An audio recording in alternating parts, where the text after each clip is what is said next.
La universidad como tal es una fuente de conocimiento y nos da la oportunidad, tanto a docentes como a estudiantes, de ser parte, como yo digo, de dejar un legado en el mundo. La investigación tú la haces y queda por siempre. ¿Y cómo fueron esos inicios en tu carrera profesional? Tú eres desarrollador de software. Así es. ¿Qué hace un desarrollador de software? Prácticamente lo que hace es en realidad los sueños. Puede ser que alguien lo tenga en la mente, pero no sabe cómo ejecutarlo, no sabe cómo hacerlo real. Entonces nosotros estamos llamados más bien a aterrizar esa idea, hacerla tangible.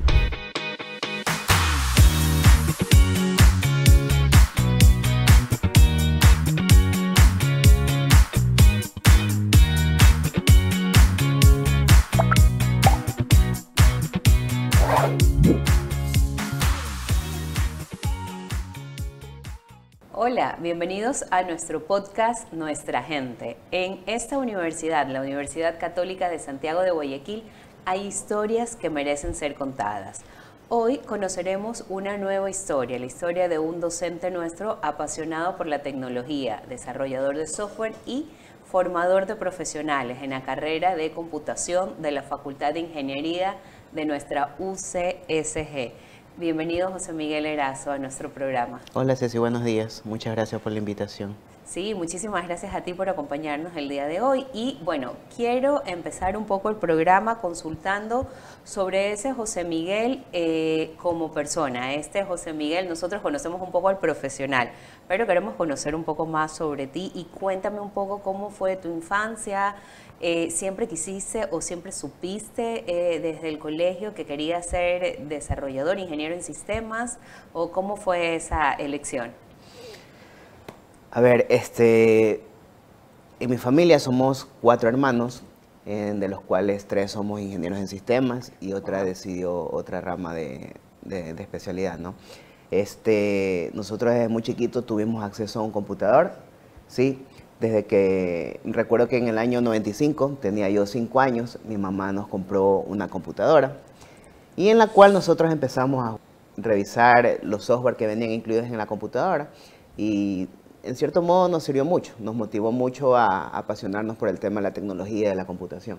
Recuerdo que desde tercer año de colegio, 10º año, ya nos colocaron ciertos retos de programación y los hacíamos sin ningún problema, pues, y yo siento que ahí viene el hecho de sentir, digamos, la vocación, de identificar en qué eres bueno y al darme cuenta de esto, quizás dije, quizás es una opción, porque al fin y al cabo yo tenía otras carreras que me llamaban mucho la atención.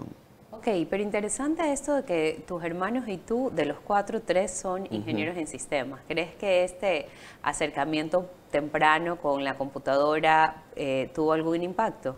Recuerdas que a los 15 años nosotros automatizamos ciertos procesos de control para poder identificar el proceso de exportación de balsa, que era a lo que se dedicaba la empresa donde trabajaba mi tío. Y inclusive uno de esos ingenieros a mí me pagaban, me acuerdo, por hora para que yo le enseñe Excel, sí, cuando yo estaba en el colegio. Ok, qué bueno. ¿Y cuál crees tú que tal vez o definirías estos como tus primeros pasos en los proyectos estudiantiles y que después marcaron tu carrera futura? O sea, yo cuando estaba en 4º semestre aquí en la universidad, un profesor me llamó a mí para que haga las pasantías en la empresa que él tenía. Entonces yo siento que fue una gran oportunidad de mi vida profesional, porque desde ese momento hasta el día de hoy, eso le digo a los estudiantes, desde ese momento no he parado de programar todos los días, ¿no? Sábado, domingo, feriado, todos los días, ¿no? Claro, perfecto. Y los docentes también son una influencia, creo yo, en la vida de los estudiantes. Nosotros de una u otra forma, cuando ejercemos la docencia, estamos ahí y guiando también un poco. Y como sabemos que tú has tenido buenos docentes con los cuales te has llevado bien, queremos que veas el siguiente video que hemos preparado con una docente que sabemos que te aprecia y que ahora también son colegas. ¿Ok? De lo que yo me acuerdo, los dos fueron unos estudiantes muy responsables, dedicados a sus estudios, chicos muy tranquilos.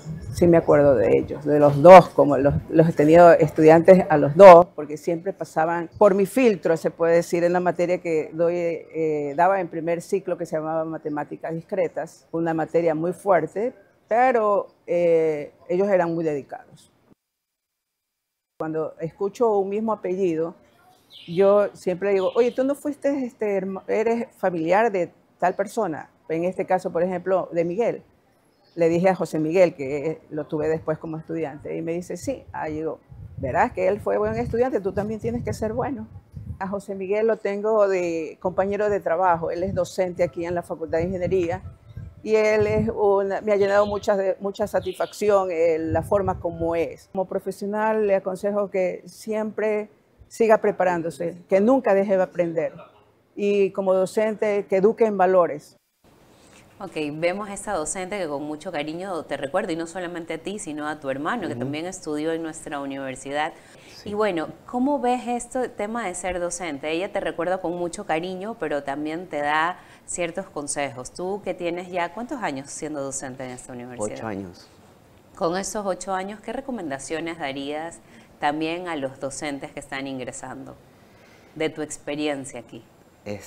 Como les digo, yo siento que el hecho de ser docente no solo termina en el aula, ¿no?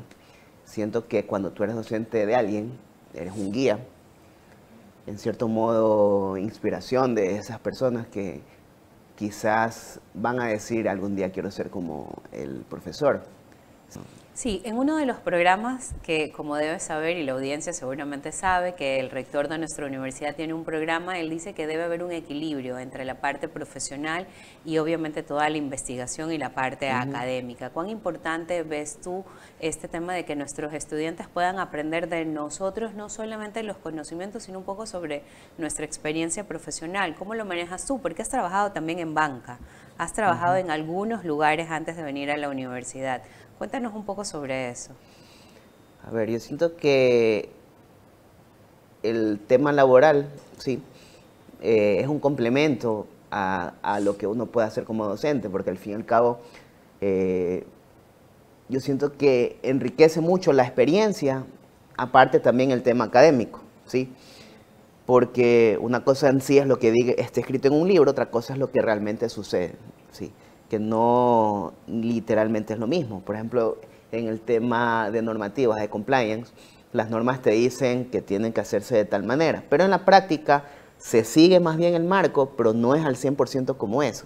Prácticamente, por eso son marcos, prácticamente es el contexto que se tiene que seguir para lograr cumplir algo, ¿no? En el tema de investigación, yo siento que la universidad como tal es una fuente de conocimiento y nos da la oportunidad, tanto a docentes como a estudiantes, de ser parte de, como yo digo, dejar un legado en el mundo. Al fin y al cabo, la investigación tú la haces y queda por siempre. Sí, ¿y cómo fueron esos inicios en tu carrera profesional? Tú eres desarrollador de software. Así es. ¿Qué hace un desarrollador de software? Un desarrollador de software prácticamente lo que hace es realidad los sueños, ¿no? Puede ser que alguien lo tenga en la mente, pero no sabe cómo ejecutarlo, no sabe cómo hacerlo real. Entonces nosotros estamos llamados más bien a aterrizar esa idea y hacerla factible, ¿no? Okay. Hacerla tangible. ¿Y cómo fueron tus inicios? Tú estudias en esta universidad y de ahí ¿cómo empezó tu camino? Como lo mencioné hace un ratito, bueno, yo me gradué en el San José de la Salle. Orgullosamente la Sayana. Por supuesto. Ya, en la especialidad en ese tiempo, comunicación y ciencias digitales. Y ya teníamos un contexto de diseño gráfico, de programación, lo cual yo creo que fue una herramienta fundamental para empezar aquí en la carrera universitaria. En tercer ciclo, cuarto ciclo, tuve la oportunidad de que un docente, el ingeniero Franklin González, me dio la oportunidad de hacer prácticas en su empresa, en la cual aprendí mucho. Pero luego fui a otra empresa y ahí lo que siempre digo, cuando te cambias de un trabajo, resulta que cuando te cambias a otro trabajo te das cuenta que no sabes nada. Porque en otra empresa quizás hacen el mismo contexto, pero lo hacen de una manera completamente diferente. Entonces cada oportunidad hay que aprenderlo, ¿no? Entonces trabajé en esta empresa, luego tuve la oportunidad de trabajar en el Banco de Guayaquil, en el departamento financiero. Tuve la oportunidad de trabajar en el Banco Bolivariano, donde uno de mis jefes justamente fue otro profesor mío, el ingeniero Gustavo Molina. ¿Ya? Y estando ahí, asimismo, tuve la oportunidad de aprender mucho, ¿sí? Trabajar en el área de sistemas, en el área de desarrollo, donde fue mi contexto donde me desenvolví. Y luego, bueno, ahí también conocí a mi esposa, la ingeniera Wendy León, que también estudió aquí. Luego fui a trabajar a DataFast, que es una procesadora de tarjetas de crédito. También tuve, bueno, allá lideré un equipo de desarrollo de alrededor 3, 4 personas. Desarrollamos muchos productos. Luego de eso tuve la oportunidad de ser docente aquí en la universidad. También actualmente soy consultor de tecnología de algunas empresas. ¿Sí? Ok. Sabemos que para José Miguel, el amigo y la persona, es muy importante su familia. Correcto. Es muy importante su familia, es uno de los pilares, creería yo, de su vida. Así que en este contexto, como lo diríamos, vamos a ver un video que nos parece que también, que José Miguel no sabe que lo tenemos, bueno, no ha sabido de los otros tampoco, así que lo vamos a revisar un poco ahora para conocer más a ese José Miguel. Nuestra historia comenzó en las aulas de la Universidad Católica, donde ambos nos formamos como ingenieros en sistemas y más adelante como magíster en administración de empresas. Aunque fuimos amigos durante la etapa universitaria, fue en el camino de nuestra maestría donde nuestra relación evolucionó y decidimos unir nuestras vidas. Hoy no solo compartimos una profesión, sino también una hermosa familia con nuestro niño ya de 8 años. Quien es nuestra motivación y alegría.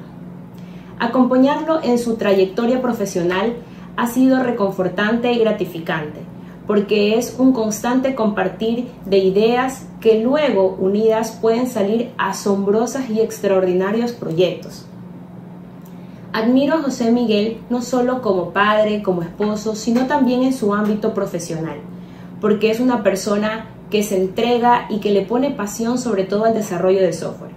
Cómo esas ideas se convierten en proyectos y soluciones tecnológicas, cómo se desenvuelve en el mundo de la tecnología.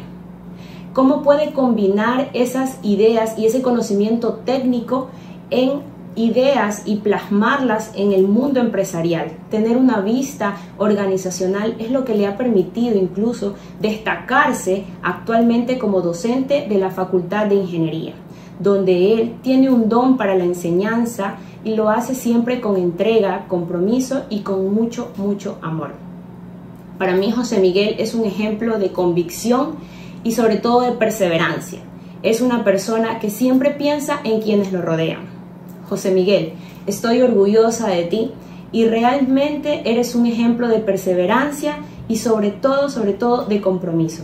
Gracias por enseñarnos día a día a tu familia que los sueños se construyen con amor. Lindas las palabras de Wendy. Y bueno, José Miguel, ¿cómo se complementa este tema de tener una pareja que también comparta tu profesión? Del matrimonio en sí es un equipo. Sí. Cuando tú administras un equipo de personas es exactamente igual. Literal, tienes un asesor a un nivel bárbaro, ¿sí? Porque claro, poder contar. Así es. Perfecto. Y así como me cuentas un poco de tu profesión y de estos asesoramientos y de esa visión que se debe tener, ¿cómo la inteligencia artificial está cambiando esto? Porque hay mucha gente que cree que ya puede preguntar a ChatGPT, ¿tienes alguna programación o tienes algún programa? ¿Cómo ves tú eso? La idea siempre es innovar, ¿sí? Hacer que las ideas se hagan realidad, porque al fin y al cabo lo que hace la inteligencia artificial es plantear quizás un proceso repetitivo, quizás plantear ideas, ¿sí? Pero somos nosotros realmente que le damos sentido, ¿sí? Depende de un buen prompt que le coloques, ¿sí? Porque yo creo que si realmente la inteligencia artificial fuera a desplazar a las personas, para las empresas fuera fantástico, porque literal es menos nómina que pagar. Pero al día de hoy, con el avance que al día de hoy tenemos, que todos los días salen nuevas versiones, al día de hoy está bastante en boga la generación de imágenes. Imagínense, claro, uno diría, sabes que ya no es necesario el fotógrafo, pero no es así. Siempre es importante el criterio humano, el trabajo humano para complementar y dar una experiencia más empática en cualquiera que sean nuestros trabajos que realicemos. Sí. Al día de hoy en lo que yo realizo dentro de mi vida como docente, profesional, yo creo que todos al día de hoy usamos, consultamos, ¿no? Pero no es más bien el copiar y pegar. Quizás nos puede iluminar con ideas, pero más bien viene en nosotros cómo contextualizar la idea, cómo plasmarla y hacerla tangible. Ok, perfecto, entiendo. José Miguel, si yo te preguntara, tú eres desarrollador de software y sabemos que una de las cosas en las que tú también trabajas es en la seguridad, obviamente cuando hacen todo el desarrollo y la programación, pero uno que no es ni desarrollador ni programador, si yo quisiera un consejo en el tema de seguridad, ¿cuál me darías? En seguridad como usuario final, Sí. prácticamente es no instalar cualquier software que encontremos en internet. Generalmente, bueno, también instalar software licenciado, porque hay un dicho que dice que si el producto no cuesta, tú eres el producto. Entonces, quizás cuando instalamos estos software sospechosos, de duda de procedencia o sin licencia, lo que están haciendo es ejecutar software o programas que nos puedan capturar nuestra información para algún fin que no conocemos, que probablemente sea malicioso. Ok, entonces para estar más seguros, no bajar cualquier tipo de software, ver bien el lugar de donde lo estoy bajando. Pero ¿cómo sé que es un buen lugar? ¿Solamente si me cobran o cómo lo puedo verificar? No necesariamente, pues hay que revisar los términos de la licencia. Por ejemplo, al día de hoy que está bastante globalizado el mundo, ¿no? Valga la redundancia. Hay software que están escritos en chino que no sabemos, pues, ¿no? Al fin y al cabo, investigar un poco más de estos software. Por ejemplo, vamos a instalar un software y, por ejemplo, debe de ser emitido por una empresa confiable de Microsoft, Google, Oracle, alguna empresa que nosotros conozcamos, ¿no? Y en el uso de inteligencia artificial, ahora que está tan de moda que yo me tome una foto y la suba y me la ponga con un Polaroid actor, que está de moda. ajá, el Polaroid con un actor famoso o con alguien o algún cantante. Esto también tendríamos que verlo dentro de la seguridad nuestra. ¿Nos puede traer algún peligro esto o no? O sea, en cierto modo sí, porque estamos compartiendo nuestras fotos, nuestros criterios, nuestros trabajos, ¿sí? O quizás información confidencial de las empresas con un ente externo. Es verdad que puede ser un OpenAI, el Google a través de Gemini o el Copilot, pero al fin y al cabo le estamos compartiendo a un tercero. Información sensible. Información sensible. Aunque la versión se apaga. Aunque la versión se apaga. Ya tengo menos cuidado si la versión es pagada. Es que yo creo que da igual, porque al fin y al cabo le estamos entregando al mismo tercero, da igual si le pagamos o no. Habría que revisar más bien las condiciones de privacidad de la misma. Gracias por acompañarnos y no se olviden de seguirnos en nuestras redes sociales, que las vamos a compartir aquí, para conocer sobre más historias que nos unen, que nos inspiran y que sobre todo nos llenan de orgullo como universidad. Soy Cecilia Hervas y nos vemos en el siguiente episodio de Nuestra Gente.